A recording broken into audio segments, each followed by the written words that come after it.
You ask Tiger to solve. This deals with linear equations with one unknown. The final result is x equals 37.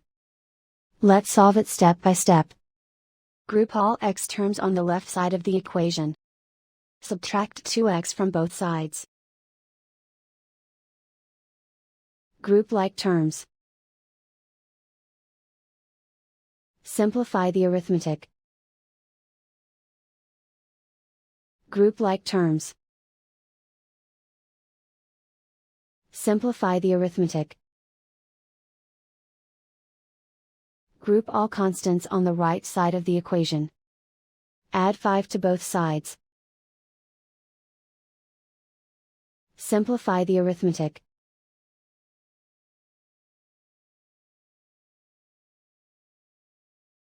And so the final result is x equals 37.